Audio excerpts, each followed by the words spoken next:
Good morning students. ये class 10th की 5वीं वीडियो है। चैप्टर 1 हमारा चल रहा था। चैप्टर 1 को ही हम आगे बढ़ाएंगे।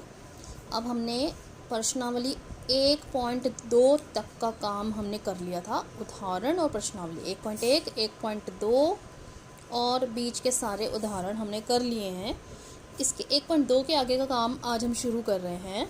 इसमें मैं पहले एक छोटा सा रूल बताऊंगी, जिसमें ये है कि ए कोई धनात्मक पूर्णांक है। धनात्मक का मतलब आप जानते हैं, पॉजिटिव। पूर्णांक मतलब ए कोई एक नंबर है, पॉजिटिव नंबर है। ए कोई धनात्मक पूर्णांक है, ठीक है। और जो है पी एक अभाज्य संख्या है। पी एक अभाज्य जो किसी के पहाड़े में नहीं आती, केवल अपने और एक के पहाड़े में आती है। पी एक अभाज्य संख्या है, ठीक है। तो ये रूल ये कहता है कि यदि पी ए स्क्वायर को विभाजित कर देगा, यदि पी ए स्क्वायर को विभाजित कर देगा, तब पी ए को भी विभाजित करेगा। ए को भी विभाजित करेगा। कहने का मतलब ये है कि यदि पी ए स्क्वायर को विभाजित करेगा तो पी ए को भी विभाजित करेगा।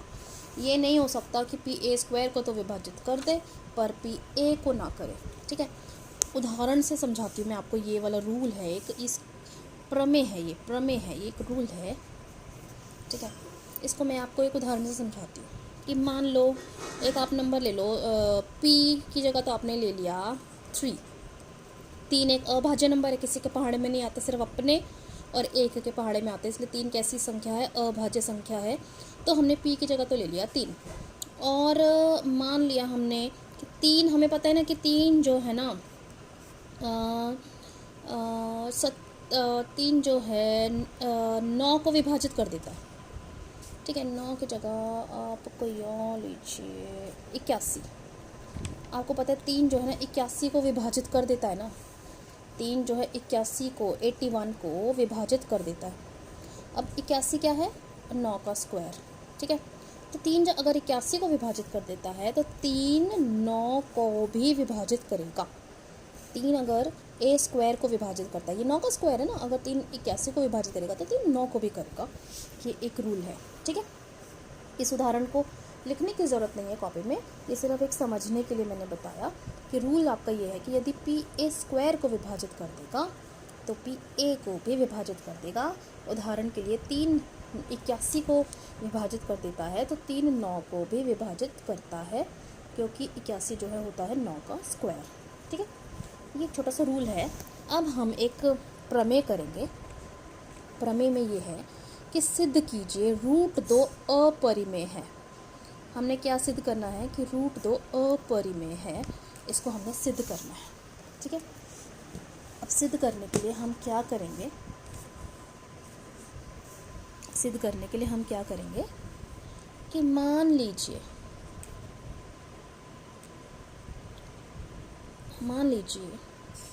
हम इसके विपरीत मान लेते हैं। हमने √2 को अपरिमेय सिद्ध करना है ना, हम इसके विपरीत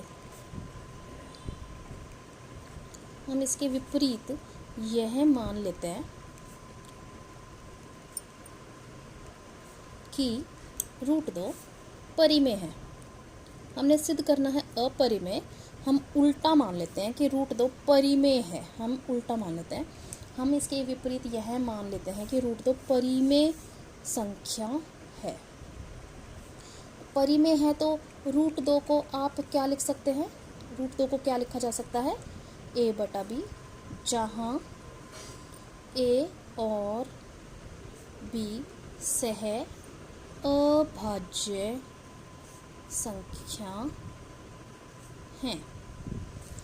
परिमेय है तो भाई बटे के रूप में लिख सकते हो। आपको पता है ना, आप हर परिमेय संख्या को a/b p/q के रूप में लिख सकते हो। तो हम अगर ये √2 हमने क्या मान ली है, परिमेय संख्या। अगर √2 परिमेय संख्या है तो आप √2 को a/b लिख सकते हैं, जहाँ पे a और b सह अभाज्य हैं, ठीक है। तो रूट 2b हो गया a के बराबर, ये b को आप वहाँ ले गए। उसके बाद आपने दोनों तरफ का वर्ग करा, 2b², a का वर्ग a², b का वर्ग b², रूट 2 का वर्ग 2। अतः 2 a² को विभाजित कर देगा।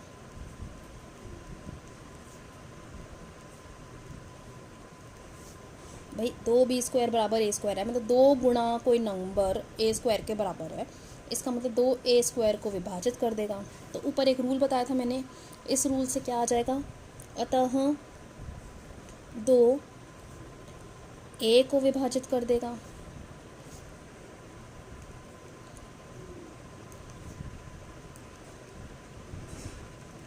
भाई 2a² को विभाजित कर देगा तो 2a को भी तो विभाजित करेगा ना, अतः 2a को विभाजित कर देगा। ठीक है, अतः a बराबर 2c, तो a किसके बराबर ले लिया हमने, 2c। अब जो ये लाइन थी ना 2b² बराबर a², इस पे हमने नंबर 1 डाल दिया। ठीक है, तो 2b² बराबर a², इसमें हम अब a की जगह क्या लिख देंगे, 2c। इस a की जगह हम क्या लिख देंगे, 2c। ये u का u, ये 2b² u का u, और यहाँ क्या था a²। अब a की जगह हमने क्या लिख दिया, a की जगह हमने क्या लिख दिया, 2c। ठीक है, a की जगह में 2c। उसके बाद अब 2b² हो गया, 2 का स्क्वायर 4c²। अब 2 से ये 4 काटा तो क्या आ गया, यहाँ से 2 4 के नीचे जाके कट के क्या बन गया, ये बच गया। अब यहाँ से क्या आ गया, अतः 2b² को विभाजित कर देगा, अतः 2b² को विभाजित कर देगा। ठीक है, अतः 2b को, क्योंकि b² को अगर विभाजित करेगा तो b को भी विभाजित करेगा, अतः 2b को विभाजित कर देगा। अतः 2a और b, क्योंकि यहाँ पे आपने क्या साबित किया था, a को विभाजित कर देगा, यहाँ पे आपने क्या सिद्ध किया है, b को विभाजित कर देगा। अतः 2a और b दोनों को विभाजित कर देगा।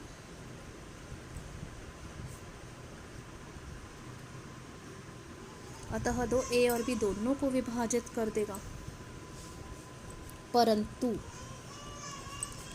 a और b तो सह अभाज्य हैं, a और b सह अभाज्य, मतलब a और b किसी भी एक ही नंबर के पहाड़े में दोनों नहीं आते। अभाज्य मतलब आपस में एक कोई, अब 2 इसमें ये आ गया कि 2 a को भी विभाजित करता है और 2 b को भी करता है, उससे तो a और b सह अभाज्य नहीं रहे ना। a और b कैसे थे, a और b कैसे थे, सह अभाज्य। अभाज्य है तो एक ही नंबर से दोनों नहीं कट सकते, एक ही नंबर के पहाड़े में दोनों नहीं आ सकते। तो ये जो लाइन है ना, अतः 2a और b दोनों को विभाजित कर देगा, तो इसके बाद हमने क्या लिखा, परंतु a और b सह अभाज्य हैं। इसलिए हमने जो कल्पना की थी